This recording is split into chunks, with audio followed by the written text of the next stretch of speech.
continue to communicate with each other, and just this past week we were back there, and of course he and his wife, Sister Ruth, were not, but they made me feel just at home. And Matthew, his son, Matthew, would you stand up, please, so we can see you? We're happy to have you this morning. And but I am just excited to begin this conversation with a dear friend and brother, one who has traveled and continues to travel all over the world, teaching and preaching the gospel. Has worked. He works with the founder and people who operate Trinity Broadcast Network. You have seen him. Some of you have seen him on that network. I'm going to ask him to introduce himself and to tell us he is working on a project in terms of his own academic pursuits. He wanted to come here and do that, but we did not have the setup for him to do it. But he is also working around the globe, with especially in countries on the continent of Africa and in South America, that we need to be more in line with in terms of doing ministry, and friends that we need to have for doing ministry. Brother Chironna, would you now talk to us in your own way? Dr. Earl, it's an honor to be here with you and with all the distinguished faculty and friends at ITC. Certainly I am deeply appreciative of who you are, what you carry. You have had a major impact on my life. When we both presented at Archbishop Brantley's, and I heard you share on the sufferings of Job, having had gone through for me a 3.5-year, very painful, dark journey.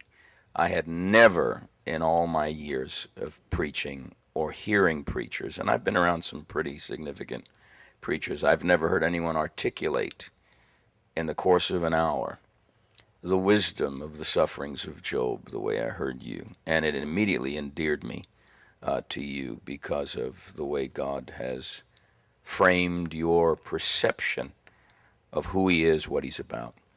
And my journey is an interesting one in that my educational journey, I was a Bachelor of Arts graduate of music and education, but at that time I was converted, and so I double majored in religion, studied Greek in my undergraduate courses, and then comparative religion and all the things that were part of religious studies at Wagner College. Ended up going to a non-denominational Bible school for 3 years.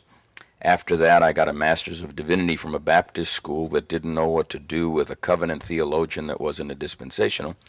And so that was interesting. They had to give me the degree because I did the homework, and even though my my view of Scripture was different than theirs. So listen, I've learned to agree with everybody, so, and then I got a PhD in leadership based on the work of, because of the nature of prophetic ministry, I pursued a degree in leadership from a prophetic perspective. That was years ago. And then in 2000, having spent all these years in ministry, pastoral ministry, I began to feel as though there was something missing in terms of what I would call soul work. That bringing people to wholeness required more than our dogmatic approach to theology or our systematic approach to theology, that there needed to be an integration between the spiritual, theological, and the soulical and psychological. And so I was accepted at Saybrook University, which of all places is the seat of the secular humanist potential movement, where Rollo May was the founder and Abraham Maslow was the co-founder along with Carl Rogers. Ironically, sitting at Saybrook, I discovered that Rollo May was a Presbyterian pastor that came to a place in his journey where he was wrestling with the same things I was. And at the encouragement of Paul Tillich, he was provoked by Paul to become the father of existential psychology in America. And then to find out that Abraham Maslow was raised a Russian Orthodox Jew. They escaped the oppression of Russia at the turn of the century, moved to Brooklyn. And so when I began to study Maslow and found out that much of his understanding of the actualization of human potential came out of his Torah teachings growing up, that was quite something, because there was given to me, within the context of a totally secular discipline, a fresh appreciation for the dignity of man and for the pursuit that we all have for wholeness and well-being.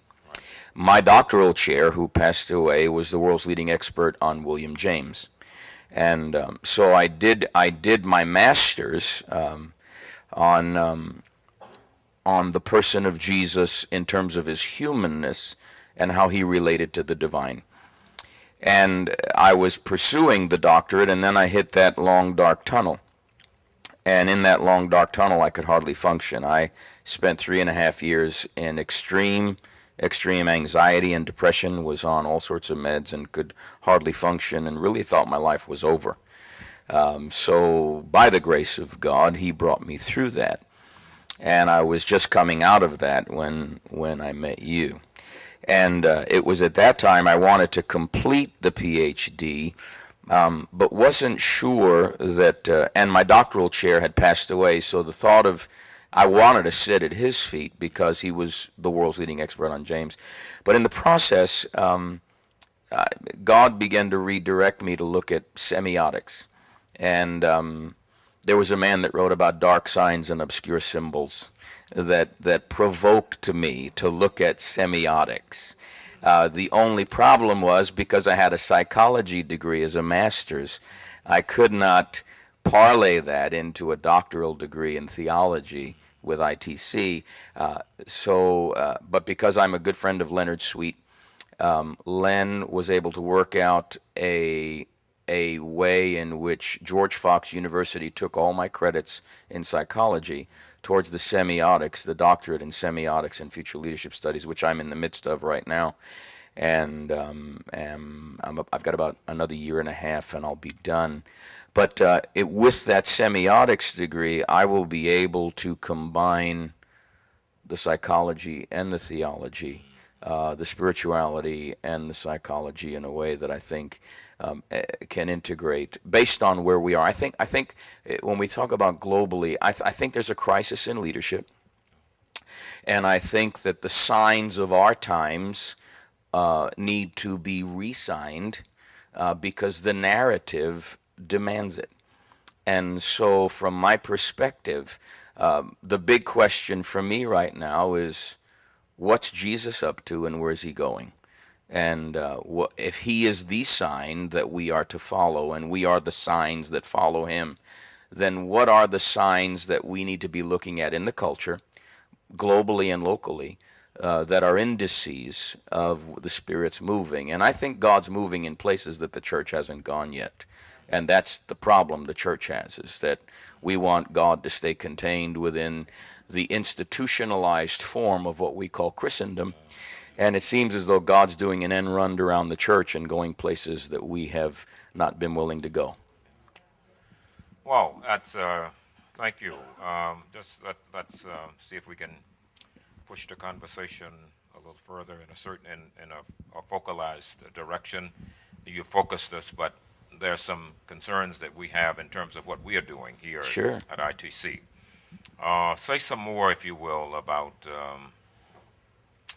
how we have done this as a church, made this compromise in terms of failing to understand the Spirit of God and where God is moving us.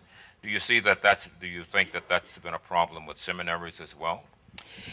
No, I think seminaries are doing the best they can with what they have based on what has been handed to us. I think we need dogmatic theology. I think we need systematic theology. I think we need to understand how to exegete the text. I think where we are, though, in a postmodern culture where the prevailing paradigm is there are no absolute truths, so we question everything. In that kind of a context, whoever tells the best story wins. So what we need to do is become refamiliarized with the narrative we've been entrusted with and understand how that narrative plays itself out in a context of a culture that doesn't believe in absolutes. Now, the irony is when a secular postmodern says there are no absolutes, they are making a definitive absolute statement. And so what they're really saying is the only absolutes are the ones that I believe in. And so they have their narrative. So I think we are living in a day when we need to recover the beauty of the narrative and find out how it fits into the context of where we are and where we're going. Say some more about that in terms of the seminary, because seminaries are, standalone seminaries, as you know, are having many of them are having a real struggle for their own lives, existence now. Say some more about that. For sure, and because the culture is now challenging every presupposition that, at least for those in Christendom, we have held and as tradition, seminaries are going to have to do something to reinvent themselves in terms of the way we present the truth, present the narrative, and invite conversation. And so one of the things for me that I would say, based on my journey thus far, is that there needs to be some sort of a national conversation on what we can do in academia to make sure our voice is not eliminated from the conversation. Brueggemann, when Brueggemann deals with the fact that the pit is virtually the place where Joseph and Jeremiah find themselves when the powers that be want to remove their word from the sentence, then at some point we need to either see ourselves as Joseph's and Jeremiah's and find out in the narrative how we get out of the pit and actually become the voices that people listen to precisely because of being marginalized. Wow. Yeah, you mentioned Brueggemann. In terms of the African American community, what do you know, because we've already, marginalization has been kind of a place of normalcy for us. How do you see us, these communities, from where you sit, making a contribution to that narrative in a new way? Let me give you an example. If you take TBN, I noticed that most of the audience, or so many of the audiences now are heavily, that are on that station are heavily populated with African Americans. Absolutely. Say a word about that. Well, here's what I think. You're talking about a white guy from New York that doesn't know what culture he really fits in for a number of reasons. I marched with the Young Democrats at 14 years old. My dad was a staunch Republican. The state senator was his dear friend, and I was marching on behalf of all sorts of things going on in the civil rights movement, and the senator called my father because he happened to be at the demonstration and said, "What's your son doing there?" And when I got home, I said, "Dad, you taught me that everybody is equal." And I said, "I don't hear that coming from your friend the senator." And I think that there needs to be a way in which, when Dr. King said, "Let justice roll down like waters." At 14 years old, I wrestled with those issues. At 15 years old, I was raised Presbyterian. Okay, so I was raised with pretty decent theology. The thing about Presbyterianism for me, though, was that I didn't know what I believed there either, because on the one hand, we were given the shorter catechism, Westminster Catechism, and on the other hand, William Barclay was their hero. So I didn't know if I was a Universalist or if I was a Calvinist. I didn't know which one I fit in. And sorting that out at 15 years old was really difficult for me. And so, but what changed my life was the autobiography of Malcolm X. I had to read it in humanities class. And when you get to the end of Malcolm's journey, when he goes to Mecca and discovers that he is not marginalized because of the color of his skin, and that there are all sorts of cross-cultural dynamics going on within that world, something in his heart gets tenderized. Now, I contend that if your heart is tenderized to love, and if God is love, then God had a major impact on Malcolm's life.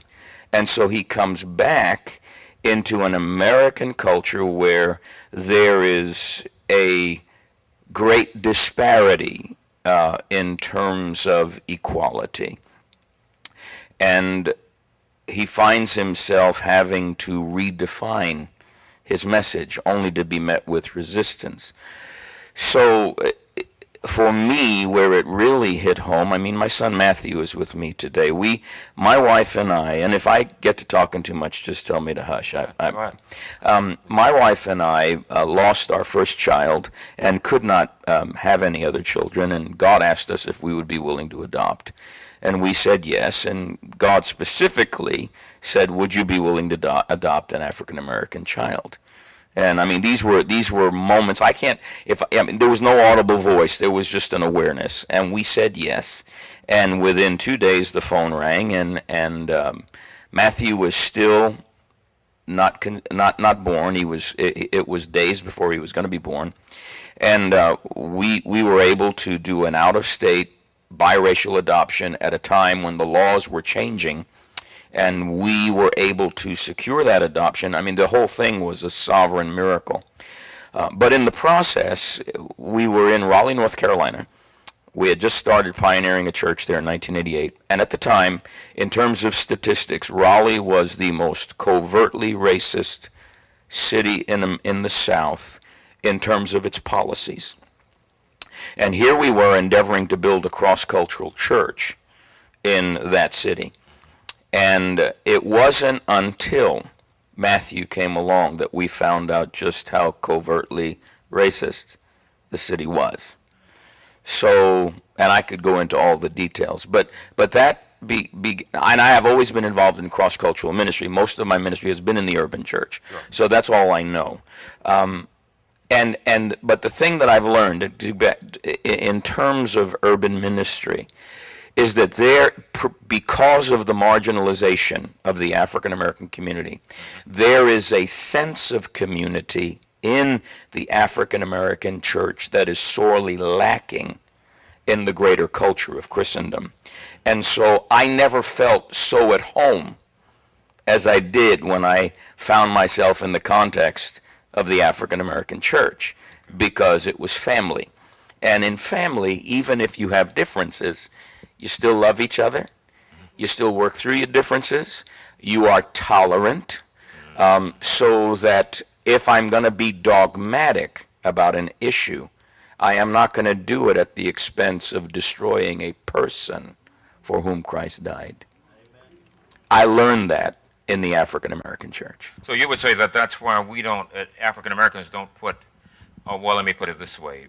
We are slow to put dogma above the person. Absolutely.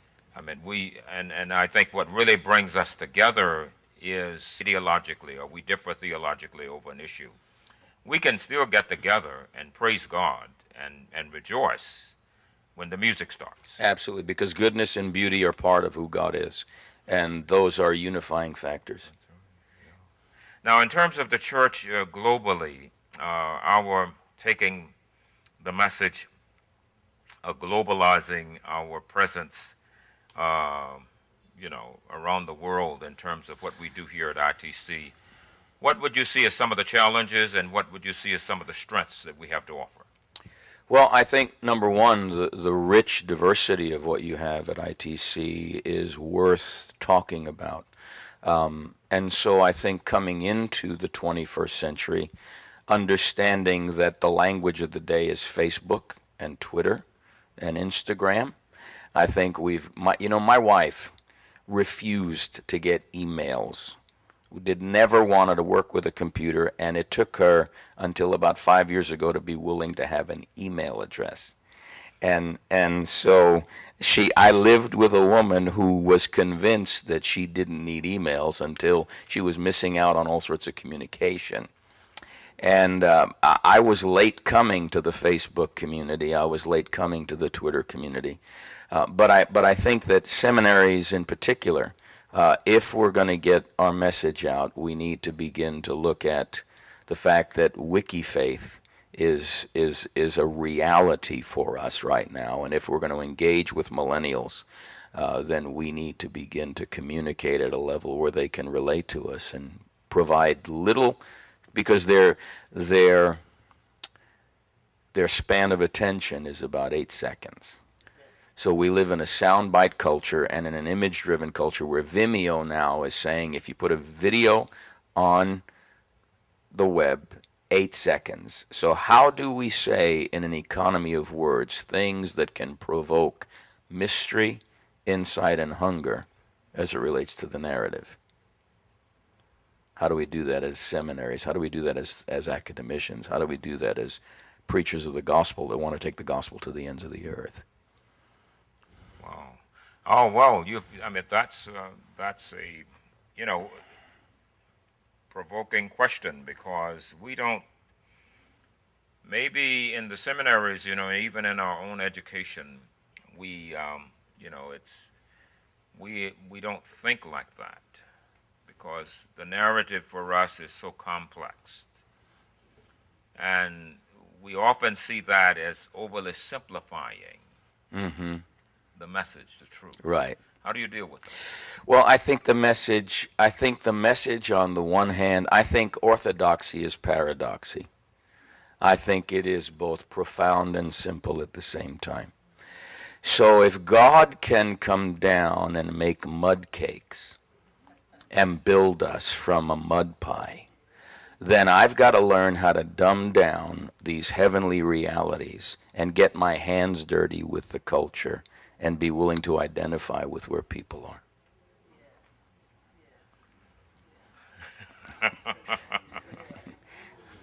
Mud cakes, mud pies, huh? I hear you. I mean, he takes the dust, he spits on it, and he builds us. I mean, God condescends, comes down to the very least valuable substance in creation, and it's dust. And he builds us from dust. He gets his hands dirty. He dumbs down and then breathes life into what he dumbed down and says, this is my masterpiece. You travel all over the world, and help us with certain countries in Africa that you've been to and spoken, and in light of our conversation here. Ironically, Africa has been called the dark continent. Right. The reality is, if I were to take you right now to Ghana or to Zimbabwe or to Zambia or to Botswana or to Joburg, South Africa, my thing is it's the light continent, because the men and women that I am meeting from the African continent who are preachers of the gospel and professors who teach, they're some of the most brilliant minds I have ever met in my life. And the culture and the context in which they preach the gospel gives them a unique angle on how to interpret Scripture that is so contrary to the way the American church looks at the story. And I personally believe that in the next decade, we are going to begin to see an emergence of global recognition of African leaders who have something to say to the American church that we've been missing. Because historically, they have taken their lead from us. And what's happening now is that I think they are inviting us to see something. For example, to go to Ghana and to see that the churches there are prospering and that economic empowerment is something that they believe and live, and to see people that go from abject poverty to entrepreneurship and to see the success of that speaks to me of Isaiah 61. The first mandate is we preach the gospel to the poor. Jesus never starts at the center, he always starts at the periphery. He always goes to the marginalized. The gospel never starts where everything's happening. Jesus goes to the have-nots, and he begins with the gospel to the poor. But by the time you get to verse 4 or 5, where it says, they will rebuild the desolate cities and repair the breaches, it's the marginalized that bring transformation to the culture, because those that are in positions of power have no ability to see the needs that are not being met. But so if we can recover the term revival and not make it a dirty word, I believe true revival happens at the margins, but leads to genuine reformation so that the last becomes first.